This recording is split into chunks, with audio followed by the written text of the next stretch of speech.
I don't wanna grow up, I'm a curious kid. The world has 100 questions I can play with. So I'll open my arms and eyes and wonder every day till the day I die.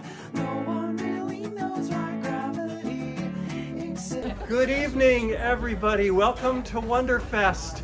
My name is Tucker Hyatt. I'm the founding director of this Bay Area beacon of science, and I am very glad to see you. Oh, yes, all right. Tonight's Wonderfest speaker is Dr. Raffaella Margutti, associate professor of both astronomy and physics at Cal. Go Bears! Raf, as she has let me call her, and perhaps she'll let all of us, Raf earned her undergraduate degree in astrophysics and then her PhD in physics and astronomy at the University of Milano Bicocca. Bicocca? Go Olympics. Bicocca. Yeah, it's good. It's good. Fibonacci, two C's, they're the chip. Oh No, boy, it's all right, Bicocca, thank you. Dr. Margutti has won numerous awards for her research. She's received the 2022 New Horizons Prize in Physics. Her research has earned her a prestigious Sloan Fellowship, and just 2 years ago, she received the Peace Award from President Biden, the highest honor given by the US government to outstanding early career scientists and engineers. But I gotta say, of all her awards and honors, none has a better name than that provided by the Canadian Institute for Advanced Research. Raf is a global scholar in gravity and the extreme universe. Please welcome to share messages, multi-messages from the extreme universe, Dr. Margutti.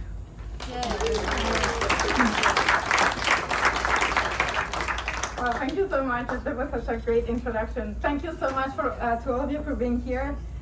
It's a great pleasure, great honor to be here with you tonight. So please ask me questions along the way. I would like to have a conversation as much as we can, and I will repeat the questions. Yes, I got instructions. Okay, so let's dive in. So tonight I want to tell you something about what I call the Renaissance of astrophysics, and that's also a little tribute to my country. So what makes the Renaissance special in Italy is that multiple disciplines started to talk to one another. So barriers among disciplines were totally torn down. And I think that is exactly what is happening right now in astrophysics. So let's get started. Also, I also want to be clear that I will try to emphasize as much as I can what we do not know. This is what I call the good ignorance, which is the true fuel of research. So I will try to make you appreciate where is the limit of what we know and what is really we do not know. In many cases, in many of the talks that we give, we tend to emphasize too much, in my opinion, what we do know. In reality, we do not know most of things, and that's actually the beauty. Yeah. All right, so let's get started. So I will start with the story. So I will start by emphasizing that we do know that we have in the universe massive stars. And when I say massive, you should think about like 10 times our sun. And what we do know is that these stars, at some point, they don't die quietly as the sun will do, but they go through a gigantic explosion. What we do not know, and again, that's what I want to emphasize, what we do not know is what they leave behind. Statistically speaking, I can tell you that this is how neutron stars and black holes are produced. However, when we see supernovae, this is how we call supernovae, the stars that explode. When we see a supernova in the sky, I can't tell you if that supernova is going to give me a black hole or a neutron star. It's a big question mark. We don't know. So what we do know is that sometimes these massive stars, they're born in binaries. And actually, this is the most common configuration if you're a massive star, is to have a companion. You're not just like the sun that is alone. Usually you have a companion. And what happens is that the most massive of the two stars will explode first, will be faster in using up all the fuel that they have. And let's assume that this star will produce a neutron star. After a while, this second star will also go supernova, will explode. And let's assume that also the second one gives us a neutron star. We do know for a fact, now I can be sure about this, that these neutron stars can't survive forever, rotating around each other. And instead, what happens is that eventually they will merge. They will merge and they will produce a new object, which might be a black hole, it might be a neutron star. And what I want to tell you today is all about our efforts to try to understand exactly what happens when these neutron stars collide. This is a moment where we can test physics at the very extreme of what we know, and that's why we like it. There is no place on Earth where we can carry out that experiment. We can only look up in the sky. And when there's the first thing that I tell to my students is that I do have a lab. It's not here, it's right there. The problem is that I do not know when and where my experiment will happen. So the universe decides, and whatever the universe tells me to do, I'll do it. And today you'll hear about some of the, let's say, sociological implications of this lifestyle. All right, so here is our knowledge gap. And the message is that we are trying to fill up this gap now, not just with photons, with electromagnetic waves, but now we are living through a very special time in human history. We have neutrinos and we have gravitational waves. So since 2015, we can put all of these three together and we can understand better what the universe is trying to tell us, because we have multiple messengers of information telling us different things. It's just like having witnessed a crime scene and you have multiple people, everybody with different perspectives. Each of them, they're gonna give you some interesting hints about what happened. All right, so here is where our story starts. It starts 130 million years ago. This is clearly a movie. This is a fake. This is not how I observe things. It's just for us to appreciate what we're gonna be witnessing. So we have these two neutron stars. They are rotating around each other faster and faster and faster, and at some point they merge. And then they produce a firework. So today is the story of this firework. And I want to go into the details about what we have been doing, what we know, and again, what we do not know. Here is the thing, context matters. And so before diving into the story, I'm gonna try to build a context with you and to try to make you appreciate how we were able to infer what we did because we had this context. So let's start off with the first step. So we need two neutron stars. Let's see how we can produce one. How do we make one neutron star? This we know, which is through stellar explosions. Again, this is just an artistic rendering, but the final image is actually a real image, and I'm sure that a lot of you are already recognizing that to be the Crab Nebula. That is what is remaining from a stellar explosion 1,000 years ago. So how can I be here and tell you that I know for sure that at least we know how to produce one neutron star? Because you look up in the sky, you look at the Crab Nebula, and what you're looking right there is the Crab Nebula through many different wavelengths. So I'm putting on different glasses, and I'm looking at the crab in the gamma rays, in the X-rays, all the way to the radio. And you see this thing here? This is the neutron star. So I have a place in the sky where I can look and say, right there, I know for sure that there is a neutron star. And since we had astronomers in 1054 when this explosion happened, we actually know exactly that this explosion happened 1,000 years ago. So this part we know well. However, if you were to ask me, can you point me a place in the sky where there is a black hole formed by a stellar explosion? And the answer is no, I can't. We have been trying. We think that statistically speaking, and that based on our knowledge, that's how we should produce black holes, but I can't point you at any supernova remnant where there is a black hole. Again, that's the limit of the knowledge. So let's put things together. So we are born, we are two massive stars. We are born in this binary system. And then The bigger one is the one that uses up the fuel faster, so it explodes first. The second one is right there next to the companion that is exploding. Let's assume that we produce at least one neutron star. We wait a little bit, and then the other one also finishes up the fuel, and at some point produces an explosion and produces a neutron star. As you might guess, staying together when your companion is exploding is not easy, right? Yeah. So it's the same for stars. So for these systems to survive the explosion of the companion is actually a low probability outcome. So if you do numbers, even if you started off with a system that on its own can produce 2 neutron stars, which is already a particular situation, even in that case, only 1 out of 100,000 manages to stay together. So what is the message here? These things, these neutron star mergers, are rare, very rare occurrences in the universe. Great. So now that we have formed these 2 neutron stars, why these 2 neutron stars can stay there orbiting each other forever? The reason has to do with these observations here. So here, this is Halse and Taylor. They actually got the Nobel Prize for Physics for these observations. We are observing, they're observing a couple of 2 neutron stars. And what you have here is the calendar year, so nothing strange. And what you have on this other axis, you can think about that as a measurement of how close the 2 neutron stars are getting. So here I started off and I'm farther away, and the more I go down, the more I get closer to my companion. And then I place my measurements as these little dots, those are measurements. And then I overlay the prediction of general relativity of Einstein. Again, I'm not trying to meet the points where they are. I just say, Einstein, tell me what should I observe. And here it is, the theory. It goes through the data in a way that is amazing.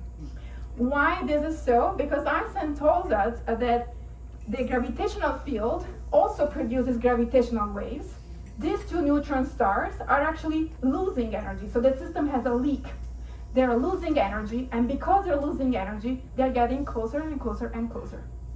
So while we did not know that gravitational wave existed, this is 1993, gravitational waves will be discovered in 2015. So while we did not know directly, we did not have a detection, we had very good reasons to believe the gravitational waves existed because we could see the effects of them. Yes? Gravitational waves, do they go at the speed of light?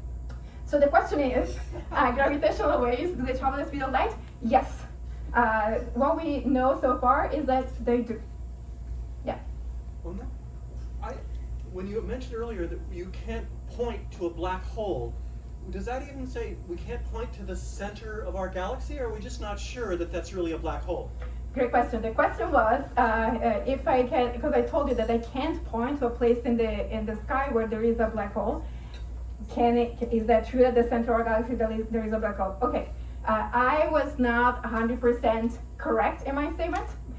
I can point you to a place in the sky where there is a solar mass-like black hole, so small one. However, Sagittarius star is our own black hole of 1 million solar masses, 2 million solar masses. We do know that for a fact. Nobel Prize for Physics, actually one of my colleague got it. So yes, they could observe stars wandering around the center of our own galaxies, and yes, there is a gigantic 1 million solar masses black hole right there. So great, thank you for that. What I'm talking about are the tiny ones, like 1 solar mass, 2 solar masses, like the small version. Yep. All right, so more questions? Yes? 2 giant stars contain particles ultimately become 2 neutron stars. How can you detect the neutron star with gamma ray emissions if those same gamma rays aren't present in the 2 big stars, the 2 giant stars? Right, so the question I almost destroyed the microphone. Okay, the question is, so I have a system of 2 neutron stars, and I told you I could see that one was producing gamma rays. How does it happen, roughly? Yeah, Sorry. Yeah. So basically, the way we know that of these neutron stars is that those neutron stars are peculiar. They are pulsars. So basically, what happens is that neutron stars have very, very strong magnetic fields, and so think about like the Earth. We have that the shape of the magnetic fields actually they converge at the poles, right? That's why we have the aurorae. The same thing as multiply many factor happens in a pulsar, which is this neutron star. And wherever the magnetic field converges, so at the poles, this accelerates particles and that produces light. So basically, when I'm a neutron star with a high magnetic field, I produce a beacon of light right there. Suppose that you are the observer. I produce a beacon of light right there and I'm rotating. So you see these pulses. Every time I rotate, you measure a glitch. And that is how they can actually measure how fast these neutron stars are rotating. Yeah. So basically, light is a manifestation of particles in a magnetic field. Yes? Can two neutron stars produce a black hole and a neutron star? So the question is, can two neutron stars produce a black hole and a neutron star? So when two neutron stars collide, at that point, they become one object, which will be either of them, or even better, maybe I produce a neutron star at the beginning, and after a while, the neutron star decays into a black hole. What decides that is how matters behave at these extreme densities, which is one of the things we were trying to figure out. So again, limit of the knowledge. Yeah, that's why I can't tell you what we produce. Yeah. All right, question. Yes, the process you just described, you obviously didn't create in your laboratory, so you did it with mathematics, is that correct? Yes. So the question was. Speak a little bit of the mathematics of that process. Yeah, and what specifically? Or what process? The process you just described, how all that evolved, the stars evolved. Oh yes, so the question is, how do we study stellar evolution? So in that case, it's a mixture of observations and simulations. And simulations, they're typically numerical simulations. And those numerical simulations are required to satisfy a lot of constraints based on what we observe. So basically we observe, clearly I can't witness the evolution of a star, right? Because I will die before, but I can take a picture, like I take a picture of you, and then I will try, and I'll say, well, these people will represent the evolution of a human, and then I will try to study how one becomes the other after a while. Yeah. So you don't make a priori assumptions about the parameters, you try a lot of parameters and see what works. So the question is, do we make a priori assumptions on the parameters? Yes and no. You try not to do it as much as you can because you don't want to actually put, again, your ignorance into the problem. Otherwise, what you get out is a function of what you get in. But sometimes, garbage in, garbage out. yeah, right? Yeah, pretty much, right? You need to control. At the same time, sometimes we need to parameterize our ignorance. And then maybe I will put in that fetch parameter, and then that will help me constrain things. But honestly, that's the limit, yeah. It's a lot of math. Astrophysics is a lot of math applied to the skies, and it's a wonderful thing to do. All right, so thread number 3. So that's the other thing that we knew of before the neutron star merger in 2017. This has to do with gamma ray bursts. So gamma ray bursts, they're bursts of gamma rays. And they were first discovered in the 60s. The Vela satellites were actually put in orbit for some said reasons. So the Vela satellites were, think about the historical times, all right? They were put in orbit to try to monitor gamma rays, yes, for sure. Not really the astrophysical gamma rays, but gamma rays that could be byproduct of these things here. So they were started monitoring, and they started recording these bursts of gamma rays. And for a while, this burst of gamma rays remained a military secret until 1973, when it was the community and everybody realized that these gamma ray bursts were distributed everywhere in a uniform way in the sky. So if it was some human trying to experiment with a nuclear weapon, you would expect those gamma rays to come from some specific locations. Instead, they were everywhere. So thankfully, this was the universe producing the gamma rays. So these are gamma ray bursts. And how are these connected with neutron stars? Because these gamma ray burst pulses are like 1-2 seconds long. But if you measure the energy inside those 2 seconds, you have the same amount as the entire energy that the sun will produce over the entire lifetime of the sun, all in 2 seconds. So extremely powerful. At that point, the first question was, how do I power this gigantic burst? And it turns out that having 2 neutron stars colliding is a good way. So the theorists, this is a theoretical prediction, the theorists said, well, there are, among our many options, one of the options that we think is credible is that we are smashing together 2 neutron stars. And we produce this gamma ray burst. All right, so now let's stop and think, and let's try to put together all we've learned so far before we take further steps. And so what we have learned so far is that we have neutron stars couples in the universe. Haas and Taylor got the Nobel Prize because they were observing these 2 neutron stars. They are rare. Why? Because we learned that if my companion is exploding, most likely I will get unbound, so I want to leave my companion. Yeah. And they are expected to merge. They can't stay there forever because Einstein is telling us you're losing, is a system with energy leak, so you're losing energy. And when they merge, our theorists were saying, well, you can actually get something very, very bright and violent in the sky. So that's where we were. Let's add one other element to our recipe, which has to do with the chemical elements on our periodic table. And here is history is actually very interesting, because when I was a grad student 20 years ago, I guess now, when I did my final, and they asked me what produces heavy chemical elements, and think about heavy as gold and the like. And the correct answer back then was stellar explosions, supernovae.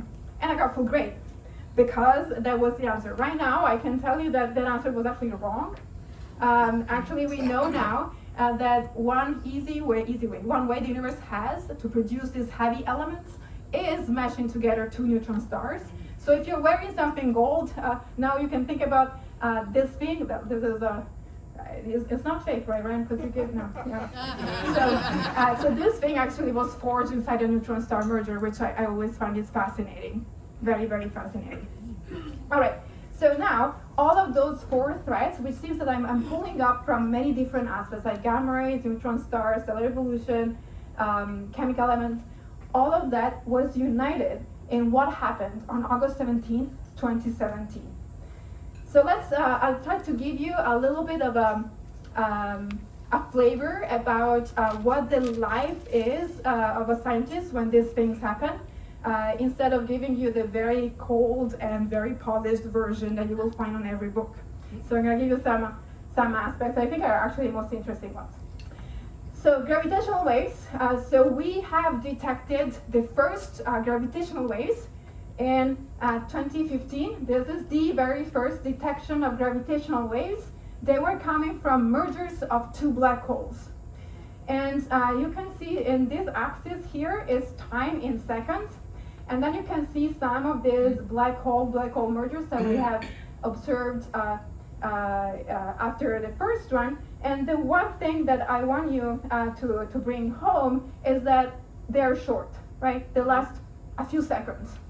Yes, question? I thought nothing escapes from a black hole, so why would gravitational waves come out? Yeah, so the question is, nothing escapes from the black hole, so why they would be able to escape? So the 2 black holes, as they are merging, they're basically modifying space-time as they're doing that, and that's what happens. Yeah. So going back to our black hole mergers. So the event of interest for us is this guy right here, and all I want to tell you is that if you look at the black hole mergers that we knew of before August 17, 2017, you can see how we name our events: gravitational wave, year, month, and day. So it doesn't take a PhD or anything to understand that whatever this thing is nothing like the previous ones, right? So it's very long. Yes, you got it. It's very long. So when we got the message that LIGO had detected this extremely long signal, well, this was pretty a clear message that it was not a black hole merger. So it was something else. So let's see how the story begins. So to put things in perspective, this is 2017. What you have here is the mass of the objects that are colliding, and I know it's kind of tiny. So here is the things that are as massive as the sun. They're sitting right here, and you can see the yellow dots are neutron stars that we know in the galaxy. And then we have all of these are black holes, and when you see two of them linked together, it's because they merged and created something else. The two that are producing that very long signal that you just saw on the previous slide, they are right here, and we know the masses because the gravitational waves, they tell us that information. So by modeling the wiggles in that gravitational wave signal, we actually have a good handle on whatever is merging. And we have a question mark right there because we actually do not know what was formed after they merged. Again, limit of knowledge. This is something we're trying to study in the future. So let's see how things happened. And again, I want to give you a flavor of real life. So the way these things are communicated to us scientists is through an app. And actually, if you want to be part of that, you can actually, it's free, so you can actually download it. So you get paged on your phone whenever a black hole merger happens, or whenever a black hole merges with a neutron star, or whenever a neutron star merges with another neutron star. And that can be at any point in your life, night, day, doesn't matter, right? If the phone rings, you have to jump into action and you need to start observing. In this particular case, it was August 17th, 2017, and it was a Thursday morning, and I received the alert at 6 a.m. On Pacific time. So alert means that my phone starts ringing. And a nice context is that I just landed 2 hours before, and I was really hoping to sleep a few hours before going in and teach to my class. All right, so you feel like, okay, so my first instinct was, let's hope this is not real. So, so we sometimes have false alerts, and sometimes it happens that they get retracted. So my first thought was like, let's hope it's not real, because I really want to at least get 2 hours of sleep. But I look at the duration of that signal, and I think, wow, all the others were so short. This is either completely wrong, or it's extremely exciting. And here is what all my hopes of going to bed actually vanished. So what you saw before, those wiggles, this is how we visualize them scientifically. This is a frequency, this is time. And if you squint, you see this trace here. This is basically the frequency of the merger going up. This is a gravitational wave signal as we deal with. And so basically here, we are 10 seconds before the merger, and then whoop, we merge here. And then we have gamma ray instruments. There are many gamma ray instruments in our atmosphere. And here is what happens, that this is the time of the merger from the gravitational waves. This is when a burst of gamma rays, 2 seconds afterwards, is detected. And now you remember, right? Gamma ray bursts, theorists said, well, they might be related. This is when all my hopes to go to bed were done. I was like, okay, I think I have to deal with this. This is actually extremely exciting. This is probably the event of my lifetime. This is what we have been waiting for. But I was not convinced. I was like, okay, sometimes the universe plays tricks on you. Let's see if they come from the same place in the sky. Maybe they just happen at the same time, but maybe one is here, the other one is there, so who cares? So what you're looking at there is a map of the gamma ray localizations. We're not very good in localizing gamma rays because they tend to go through matter instead of being focalized. So the gamma ray instruments, one of them said is somewhere in this light blue part of the sky. Another gamma ray instrument, the Fermi spacecraft, said somewhere in the dark blue. The gravitational wave instruments, they can't localize very well at all, And they said somewhere either in this banana or in this other banana. However, the crucial thing is that there is one place in the sky where everybody agrees. So yes, the signal in the gamma rays and in the gravitational waves, it can come from the very same location in the sky, very same time, plus minus 2 seconds. So yes, the most likely, this is the same thing, the same astrophysical thing. So this is when things became extremely exciting for us. So great, we have been waiting for this event. We started thinking, what should I try to repoint to that part of the sky? And here's the thing, that astronomical transient happened in the southern parts of the sky. And a lot of our observatories, especially if you're a US-based astronomer, they are in the northern skies. So that meant that not many observatories from the ground could actually see the event. So long story short, the first observatory that could get on target was one in Chile, on which our collaboration had time. And that meant that we had 11 hours before the sun would set, and that was the time that we had to start planning those observations. So if you read the story in the books, is that, oh, we detected there, after 2 seconds there was the gamma rays, and then we waited 11 hours, so we repointed the telescope. In reality, it was super, super busy times. And the gravitational wave people kept refining their localization in the sky, and there's like, well, best localization is here. No, actually, 2 hours later. No, actually, move around is actually here. Oh, actually, forget about it. I made a mistake. It's actually there.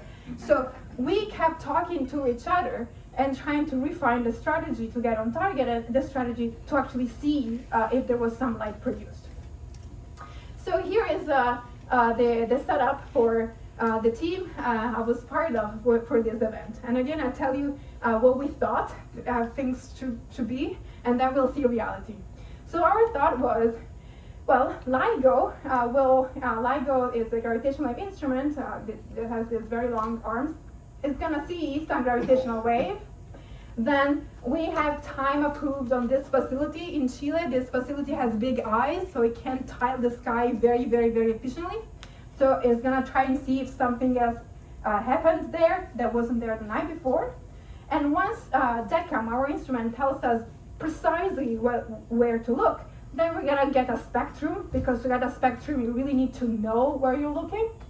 And once we have the spectrum, then we repoint the most expensive facilities, which is the X-rays and the radio. So on paper, this was a perfect plan. There is just a clear flow chart, and you just follow step by step. Clearly, reality was a little more adventurous. Also, the other thing is that DECAM, the name stands for Dark Energy Camera. From the name, you might realize that this collaboration is a cosmology collaboration. Dark energy, they like cosmology. Cosmology is beautiful, fantastic, but it's not that things change so fast from one day to the next in cosmology. So it's not a collaboration that is used to jump on an event and get things done on the clock 1 hour after the other. So DECAM was a little bit relaxed in their approach to the event. And so they developed a fantastic pipeline to analyze all the data. So what we were doing is somewhere in the sky, LIGO told us there is something interesting to look at, and then we start tiling with our telescope to pave the entire area. And DECAM built a fantastic pipeline to then analyze this data and ask a very simple question. Is it something there that wasn't there yesterday? It's all great. However, the time scale for the pipeline to actually deliver was sort of long. So one of the people in the collaboration did not trust the pipeline and took the initiative to just look at the data as they were coming in. And here is what our collaborator, Ryan, sent us. He was looking at the data as they were coming in, and he said, as a man of few words, and he used them wisely, and he said, holy cow, let's say holy cow, look here, check out NGC is the name of a galaxy, check out NGC blah, attaches to that image, and that's what he told us. So, and actually this Ryan person is sitting right there, by the way, is the professor at Cal. And here is what Ryan discovered. So Ryan did not trust the pipeline. He would never say that, so I say it. So he would never trust the pipelines, and he just did it himself. And he did it himself almost by eye. So here is what made Ryan swear. So, and once you know where to look at, it's a very simple game. So basically, this is the image of the right galaxy, but there were thousands of galaxies that Ryan had to look at. So this is a galaxy here. This is the big one is a galaxy. This is the image before, and then, whoop, you see this thing? This is the discovery of light from a gravitational wave source. And this is how our adventure started, with Ryan discovering this source. There were 6 collaborations that independently discovered the source, and thanks to Ryan, we were one of them. So this is how it all started, and things started to be very, very, very, very, very busy, to say the least. So we understood it was a big thing. It's the first time we see light and gravitational waves from the same source. It's the first in humankind. So we tried to make the most. But together with us, there were 3,000 other people. So one thing about time domain astronomy is that it's very competitive, and it tends to attract people that like to react to alerts. So yeah, we had to fight with competing with other 3,000 people.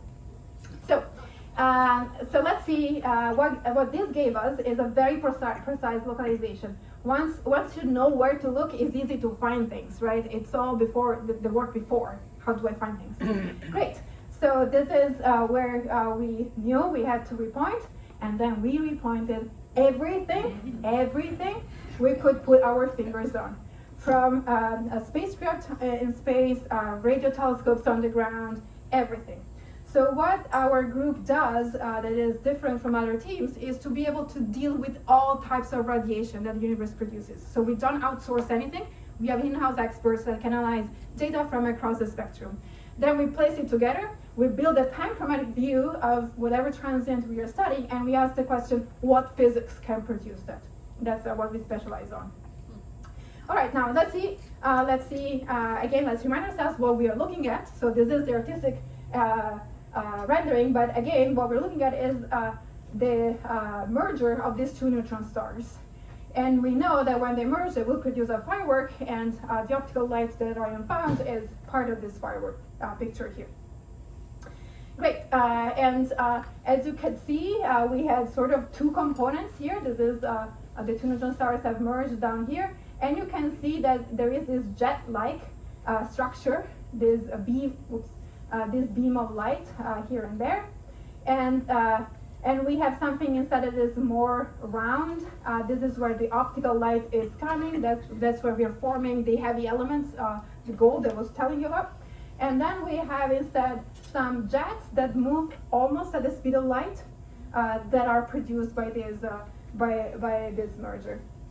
So let's see where we are at. So gravitational waves alert us 2 seconds afterwards. I see the gamma rays. 12 hours afterwards, we have the optical discovery, and then it took us only 1 hour and a half to repoint the radio facilities, which is a record. It's actually very, very, very hard to convince the non-radio to repoint on these timescales. So while the optical astronomers, like Ryan, were having a lot of fun with a lot of light. Yes, question? Yeah, my question is there some polarization of the light so that if you have one event like that, what about the millions of events that don't produce an image for us? Yeah, so the question is, for every event that we see, are there more events that we actually don't see? And this is a great question. The answer is a big yes, because that jet that we see is clearly very collimated, and we can only see it if it basically points at us. Right. Exactly. So for every event that we see, we're missing 100. Or more. Yeah, and exactly. So for every one that I see, 100 are missed. So the good news, though, is that while this is very, very beamed, this other part, the one that produces the heavy elements, is not. So that I can see from every angle. It's fainter, so it's not as good, but I can see it from every angle. So keep this in mind because it's gonna come back. It's very important note. So yeah, I was telling you that the optical people were really going crazy with their spectra, having a lot of nice discussions about what we see, what we don't see. And the radio and X-ray people, I come from the high energy skies, so I identify myself with the X-ray crowd and radio crowd. So here's what we thought we had. So we got this image, and I know it's not as stunning as the optical images, but that's how the radio sky looks like. And actually, it's so elongated because it's just an artifact of how we take images. And so we were super excited about this little tiny thing. You see that? It was amazing. We thought, oh, we got it. All right, great. Let's put it on the map. Well, the position that Ryan gave us is here, and my source is right there. I don't have anything. That's not the source. It turns out that the galaxy that produced the neutron star merger actually produces a radio emission nothing from the neutron star merger. So very unhappy. So what about in the X-rays? So the X-rays took 2.5 days to actually get on target. So how fast you can repoint is a function of many variables, and clearly a spacecraft is not always true that you can talk to the spacecraft. The spacecraft does contact to the Earth only during sometimes. But you can see that it took 2.5 days to actually get on target. And part of it is, yes, as a consequence of the fact that these are spacecraft, but there is a human element. And here is what I want to share with you. So the night that the optical source was found, we were 12 hours after the merger. I tried to, really desperately, try to alert the person that was the director of the Chandra Observatory. And we tried to say, we have a source, please get on target. Please, with all the please on the smiles that I had. And unfortunately, the answer was, I don't believe you. And I could not share the image because it's proprietary data. And I was thinking, we know we have a source that we've never, it's the first time in human history, and I can't repoint because I can't take a piece of data from a collaboration and share it with somebody that's outside, but the person outside has this power to repoint. What do I do? So long story short, I tend to be persistent, and it took me 2 days before they said, oh, forget about it, as long as you stop calling us, we're gonna do it. But let's see, so here is the X-ray image, and every little dot that you see here is actually a photon. In the X-rays, we actually get information about every single photon that hits the detector. So yeah, this is the image, and it doesn't take a PhD to say, this is where I was looking for, there's nothing. So, nope. I have no X-rays coming from my source. So very sad. Very sad. That was a sad moment in life. So while the optical people were having a lot of fun with, you're seeing here the light curve basically of the event here in 2 different bands. So this is how the optical was unfolding. Look at the days since merger. So while the optical people were having a lot of fun getting all of these dots, all of those are their observations, the X-ray and radio people were empty-handed.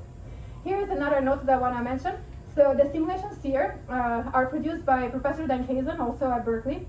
And I would say that the models match so well the light that is coming from this event is a huge triumph of theoretical astrophysics, and a lot of merit has to go with Dan, actually.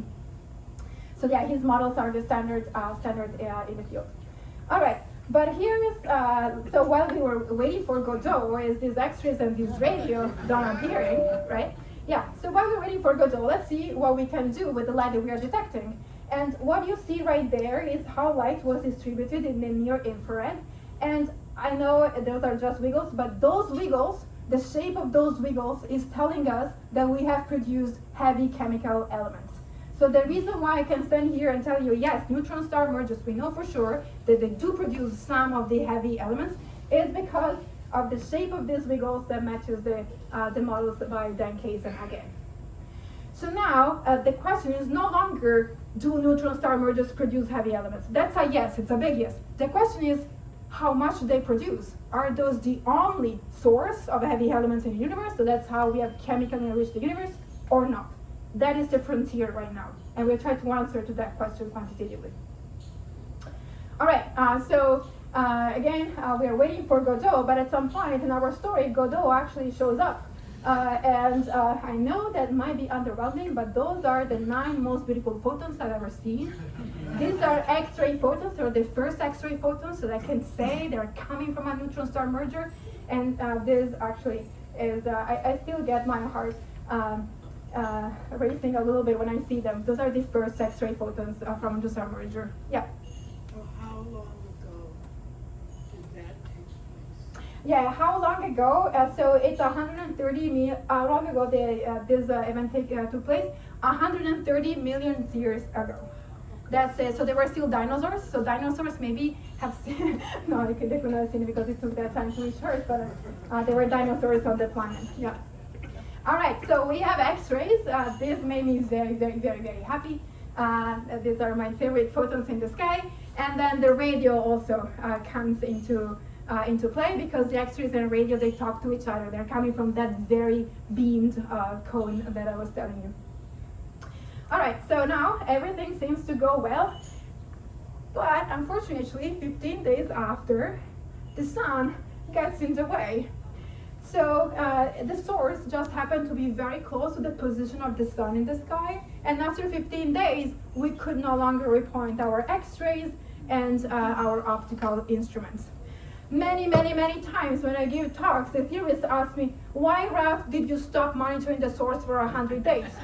And I say, well, because there is a star, and the star is the sun, and I can see through the sun. Yeah. So, yeah, the sun, there is a sun block, it's behind the sun. But all wavelengths, but radio are blocked by the sun. You really need to be behind the sun to be blocked. So we could monitor our event in the radio. Everything else was totally out of the picture. So long story short, that's the shape of the light that we saw from that event. It goes up. Here you'll have the X-rays, the optical, and the radio. You see this gap is the sun being in between. It's not me being lazy. We could not repoint. And you can see the radio instead was able to track. And then you can see that it goes up until 100 days, and it goes down. That's what we find. It goes up, and then it goes down. And that's expected, right? The question is this expected? Yes. Let's see why, though. And I think you can understand it very, very well. So I told you the story about gamma ray bursts. The very, very, very strong gamma ray bursts are produced when we are we are detecting them whenever we are aligned with that very, very beamed radiation. Instead, in this case, I'm detecting the event thanks to gravitational waves that can be actually detected from everywhere. So in this particular case, I was not positioned down that very, very narrow cone. I was 30 degrees roughly, we say off axis. So I was seeing things a little bit from the sides. So now let's see if I can convince you that this makes sense. So there is a relativistic effect that says that suppose that I'm a source of photons, I'm producing light, and I'm producing light everywhere in equal way. If I'm not moving, I produce light on every possible angle.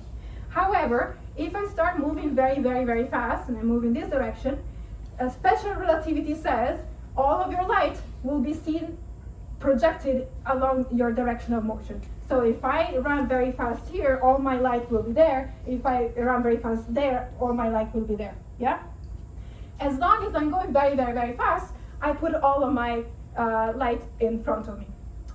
Great. So here is what happens. So I told you we're not looking at things down the cone. So we are more like off axis. So at the beginning, so Tucker, you're gonna be my on axis observer. So, and I'm the jet, I'm going very, very, very fast. At the beginning, Tucker sees me, you all see nothing, right? Because I'm producing all the photons and giving it all to him. At some point, this jet is actually propagating into some matter, right? It's not propagating into vacuum, so it decelerates. So the capability of the jet to keep the light collimated goes away progressively. So this is my beam. So with time, my beam opens up, and then more and more of you sees me. right? So the beginning, he's the only one to see me. At some point, you are gonna see me. And this is exactly what is going on. So if you now look at this light curve with this in mind, the reason why it goes up is because the jet is decelerating, so more and more light comes into your line of sight, and at some point you see me all. So you see exactly what I'm doing, and then I go down because most of the energy is being released at early times, so I'm going down. So this is the explanation of why it goes up and then it goes down. And now you know that if I do good monitoring based on when that thing peaks, I can actually understand how off axis I was, because again, if I was like that, the first observers to see me, they would be like right there, while you guys would take longer to see me. So that tells me how off axis I was, and I can tell you we were 30 degrees away. So, long story short, we had this neutron star merger, and we know that they produced some heavy elements. We know that they produce some ultra-relativistic jet. It's kind of mind-blowing. It goes roughly the speed of light. So now the story is, okay, what's going on right now? So the idea that we have in mind is that we crash two neutron stars, we give away most of our energy, and then we see that thing decaying. At some point, it should go away. It should become so faint that I don't see it anymore. So this is the mindset, and with that mindset, we first repointed 3 years after the merger, we pointed in the radio. You see inside this little circle, there is absolutely nothing. And we said, okay, consistent with expectations, light, the show is over, light is no longer there. But here is the surprise, that if you play the same game in the X-rays, in this case I have 4 photons, but they're there, and they should not. If my model is correct and the light should go away, they should not have been there. And this is again where the limit of knowledge is.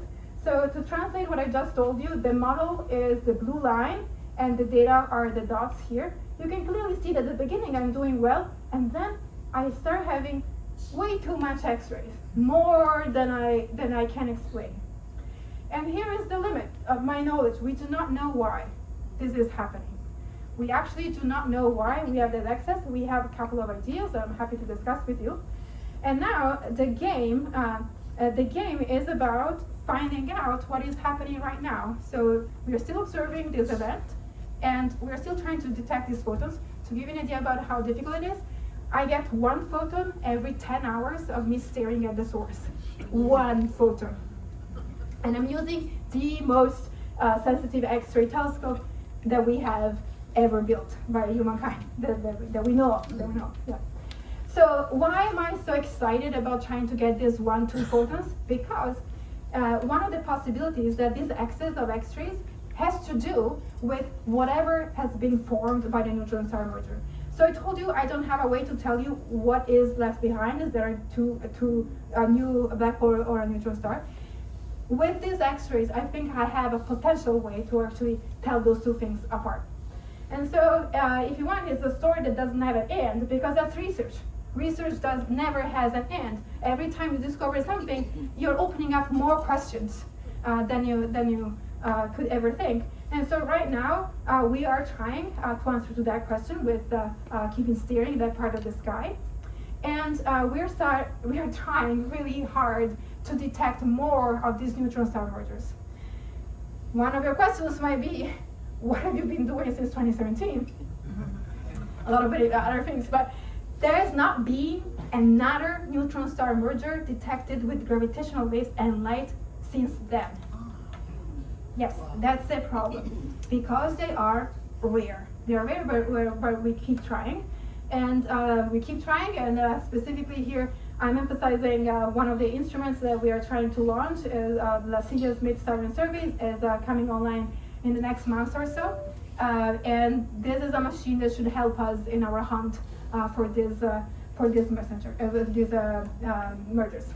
So to do all of this science, we started by now 1.5 years ago a new center at Berkeley, where we are trying to put together all the messengers of information and trying again to ask the questions: what is the universe trying to tell us?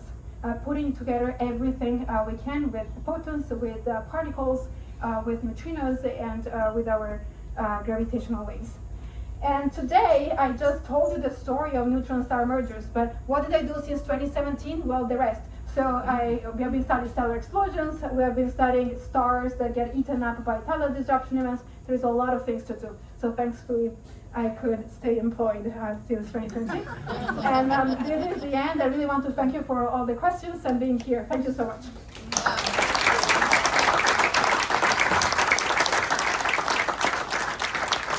Questions? Yes.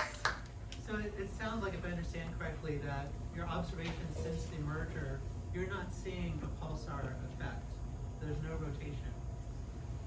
Okay, so the question is if we're seeing any pulsar from the new object.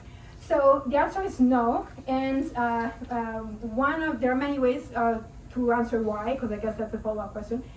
And one of the possibilities is that there is no neutron star there to be seen. Most likely, those two neutron stars have merged and produced a black hole by now. So the current theory is that we have produced potentially a neutron star that survived for less than a second, and after that it became a black hole. And that's can be one of the reasons why we don't see any sign. But yeah. Yes.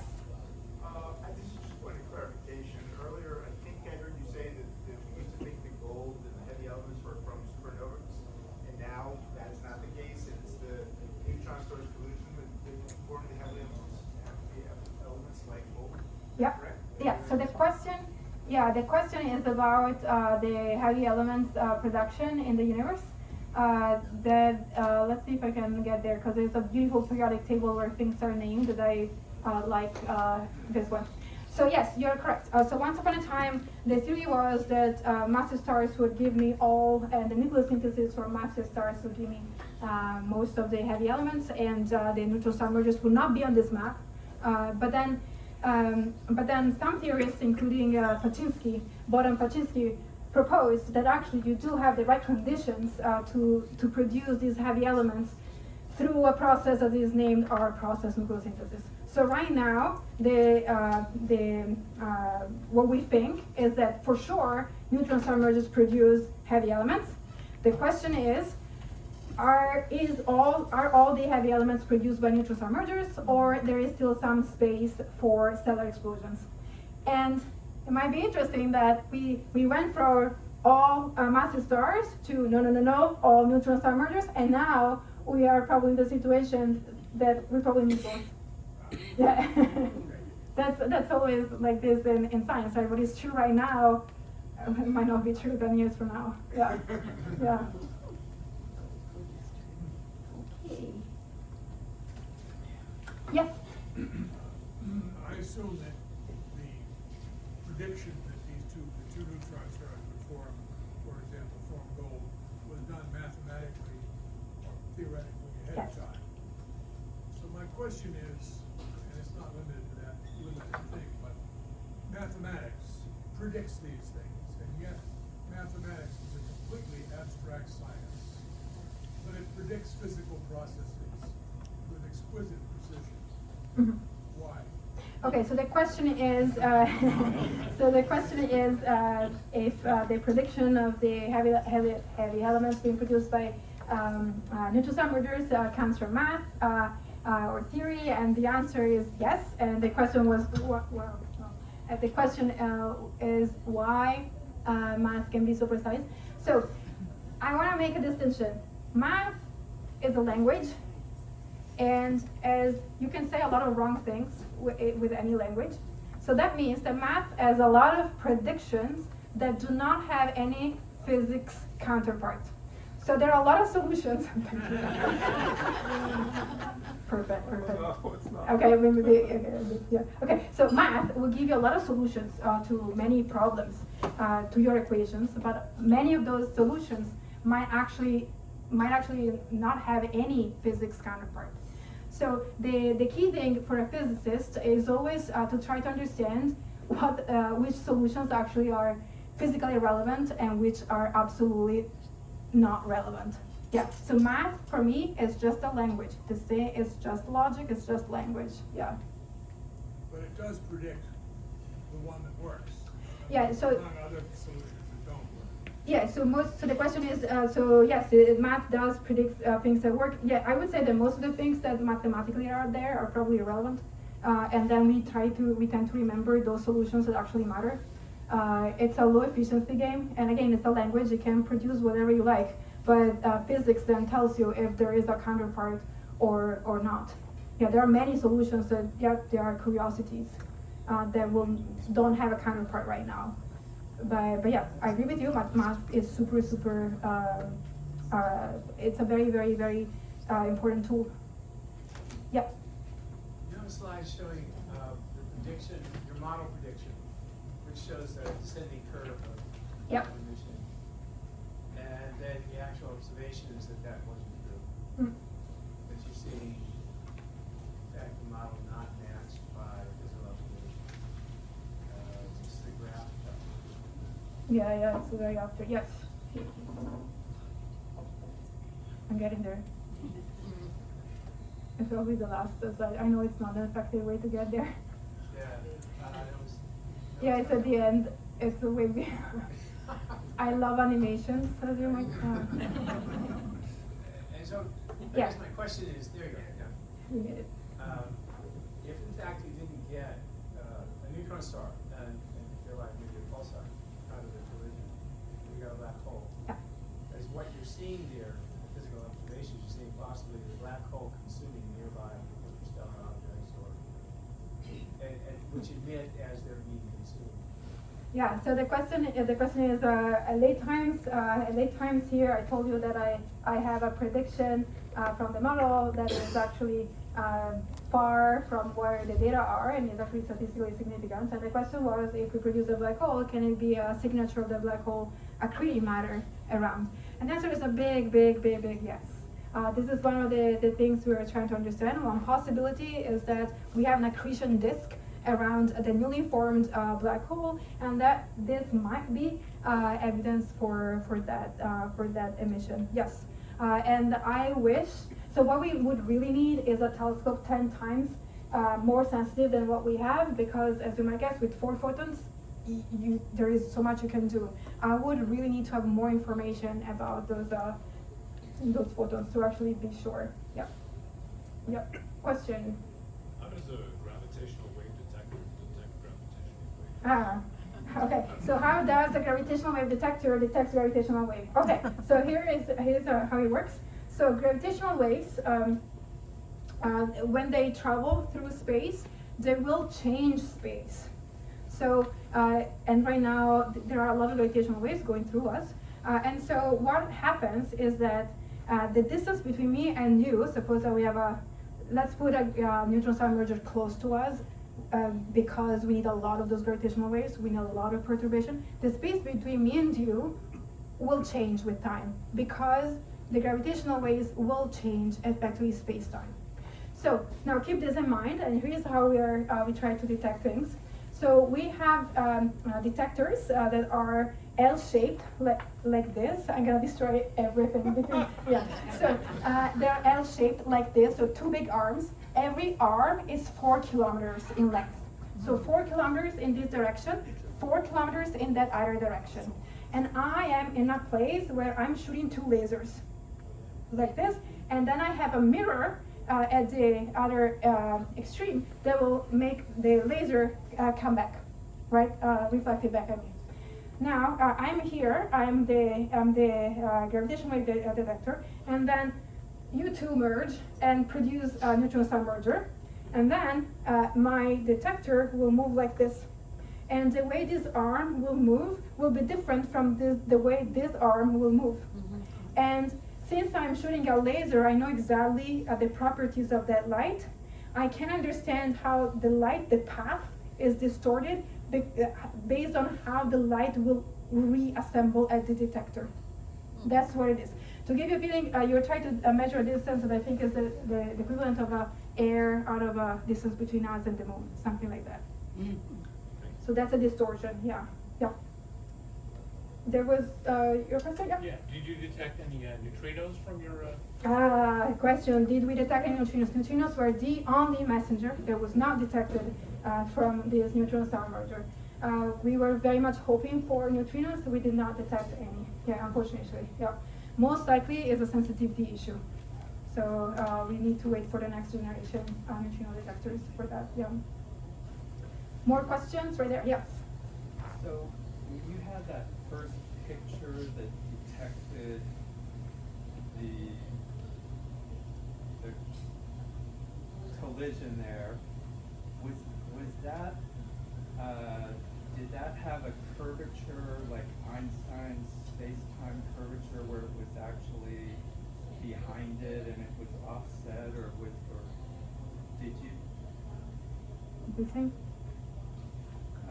Well, it was the actual picture that he.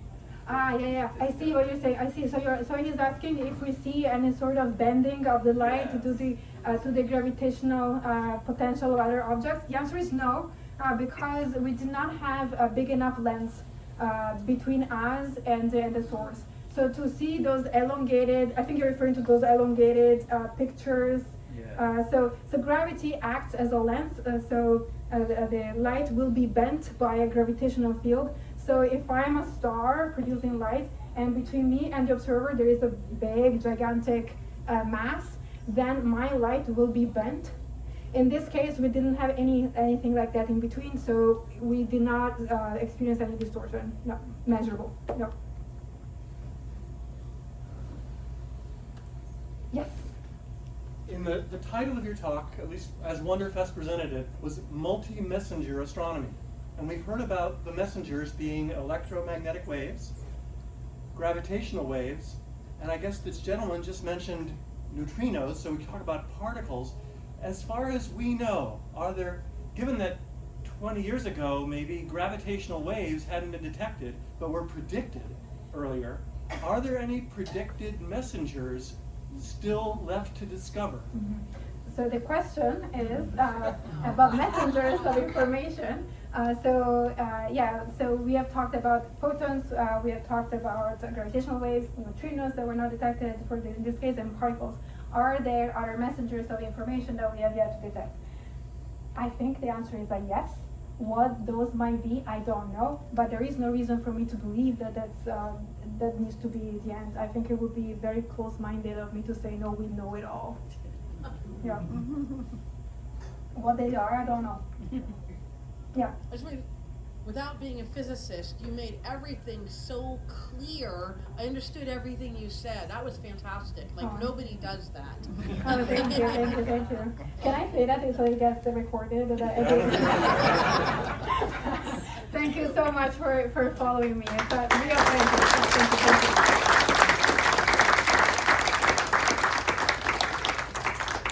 you. In one of Dr. Margutti's final slides talked about the name of her new enterprise, hers and others, Multi-Raptor.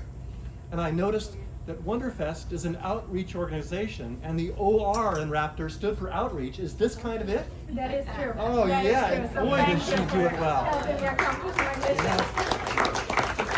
And I want to give us a little tease here. The Ryan mentioned on an earlier slide about the man that changed a certain unmentioned word to cow, holy cow, who changed that is right here, Dr. Margutti's husband, and he is an astronomer from Cal, and he will be speaking for Wonderfest eventually. Just count on him. So, thank you all for coming.